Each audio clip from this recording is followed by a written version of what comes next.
عن أبي العباس سهل بن سعد الساعدي رضي الله عنه قال جاء رجل إلى النبي صلى الله عليه وسلم فقال يا رسول الله دلني على عمل إذا عملته أحبني الله وأحبني الناس فقال ازهد في الدنيا يحبك الله وازهد فيما عند الناس يحبك الناس حديث حسن رواه ابن ماجه وغيره بأسانيد حسنة.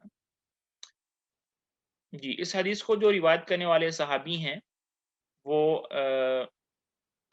حضرت سہل بن سعد ہیں. وہ فرماتے ہیں جا رجل کہ ایک آدمی آیا الی النبی صلی اللہ علیہ وسلم آپ صلی اللہ علیہ وسلم کے پاس. فقال تو آ کر اس آدمی نے عرض کی یا رسول اللہ اے اللہ کے رسول دل علی علی عمل کہ مجھے ایک ایسا عمل بتائیے ایک ایسا کام بتائیے اذا عملتہ کہ جب میں وہ کام کر لوں احبانی اللہ کہ اللہ مجھ سے محبت کرنے لگ جائیں وہ احبانی الناس اور لوگ بھی مجھ سے محبت کرنا شروع کر دیں. تو یہ صاحب آپ صلی اللہ علیہ وسلم کے پاس آئے اور آ کر انہوں نے دو ڈیمانڈز کی کہ مجھے ایک ایسا عمل بتائیے کہ اللہ بھی مجھ سے محبت کریں اور لوگ بھی مجھ سے محبت کرنا شروع کر دیں. فقال تو آپ صلی اللہ علیہ وسلم نے ارشاد فرمایا ازہد فی الدنیا کہ دنیا کے اندر بے رغبتی اختیار کر لو دنیا کے اندر بے رغبتی اختیار کرو یحبک اللہ اللہ تعالیٰ تم سے محبت کرنا شروع کر دیں گے.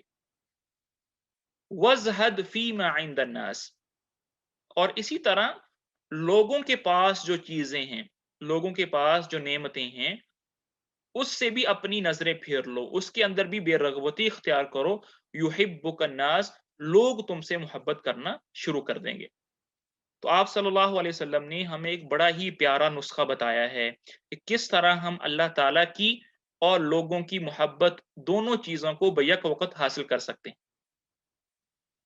فرمایا ازہد فی الدنیا زہد کسے کہتے ہیں زہد کسے کہتے ہیں زہد کہتے ہیں دنیا میں سے اتنی ہی چیزیں لینا جس کی آپ کو ضرورت ہے یعنی بقدر ضرورت دنیا سے فائدہ اٹھانا دنیا کی چیزوں کو حاصل کرنا جتنی آپ کی ضرورت ہے جمع میں لگ جانا گن گن کر رکھنا اور جائیدادیں بنانا جس کی ضرورت نہیں ہے ضرورت سے زائد ہے یہ زہد کے خلاف ہے. زہد کہتے ہیں دنیا کی نعمتوں میں سے اتنی لینا جتنی آپ کی ضرورت ہے اس کو زہد کہتے ہیں.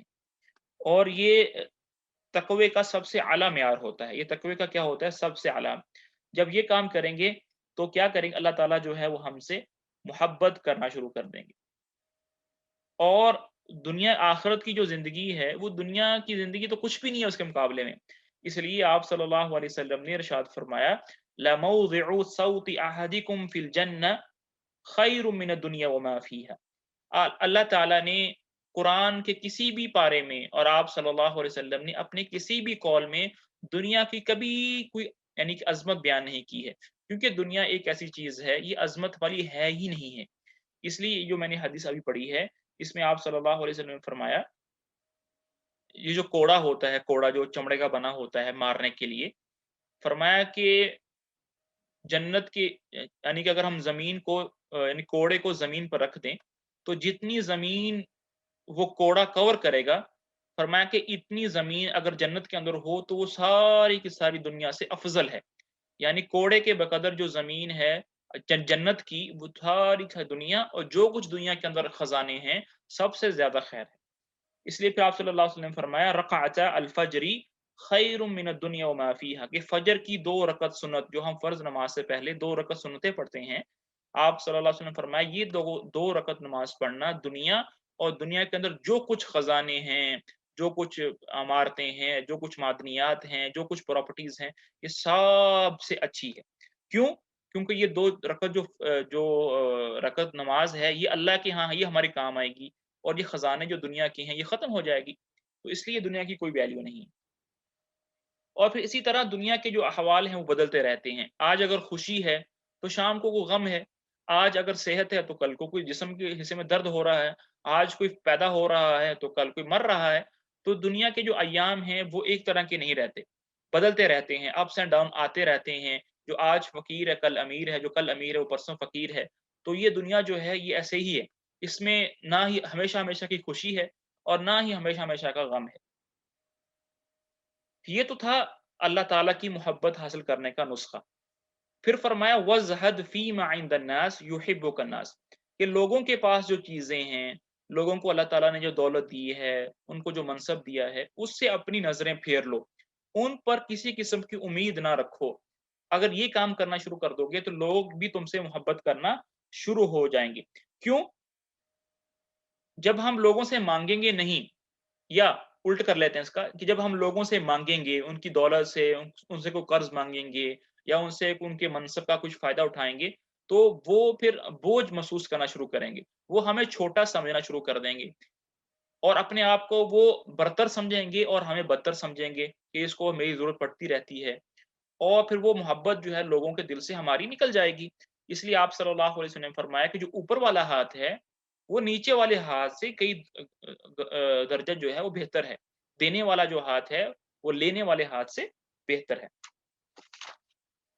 اب اس میں دیکھیں، یہ پچھلے 5-6 اسباق سے، درسوں سے اکثر احادیث میں یہ آ رہا ہے کہ ایک آدمی آیا آپ صلی اللہ علیہ وسلم کے پاس اور آ کر سوال کیا، یا رسول اللہ کوئی ایسا عمل بتائیں جنت میں داخل ہو جاؤں، کوئی ایسا عمل بتائیں کہ اللہ کی محبت نصیب ہو جائے۔ یہ بار بار ہمارے احادیث کے اندر یہ باتیں آ رہی ہیں اور پچھلے اسباق سے چل رہی ہیں۔ اس سے کیا پتہ چلا کہ صحابہ کی جو ہمت تھی، صحابہ کا جو غم تھا، جو فکر تھی، وہ صرف ایک ہی تھا کہ کس طرح اللہ کی محبت مجھے نصیب ہو جائے، کس طرح آپ صلی اللہ علیہ وسلم کی رفاقت جنت میں نصیب ہو جائے۔ دنیا کے بارے میں وہ کوئی ڈیمانڈ نہیں کرتے تھے۔ ان کے ساری کی ساری فکر، ان کے سارے کا سارا غم اور ہم کیا تھا؟ آخرت کے بارے میں تھی۔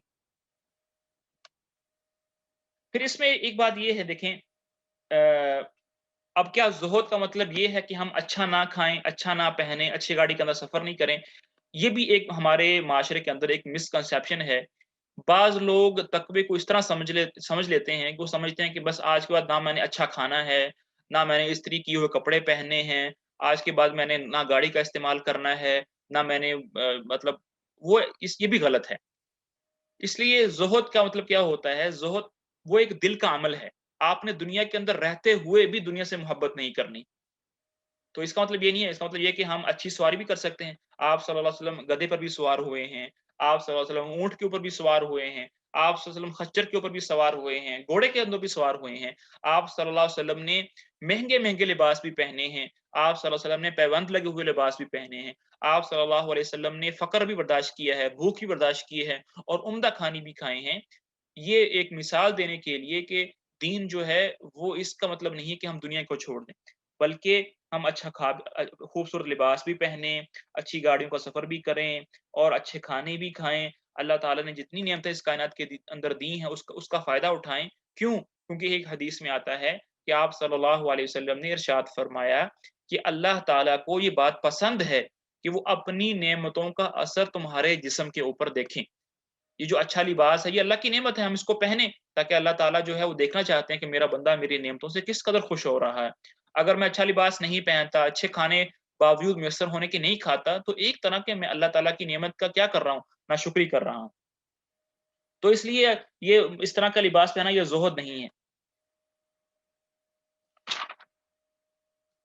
اچھا، پھر اس میں ایک بات یہ ہے کہ آپ صلی اللہ علیہ وسلم نے ارشاد فرمایا کہ لوگوں کے پاس جو چیزیں ہیں اس پر آپ نے امید نہیں رکھنی ہے، اس پر آپ نے کوئی ان سے بات پوچھنی نہیں ہے، کچھ لینی نہیں ہے، کوئی سوال نہیں کرنی۔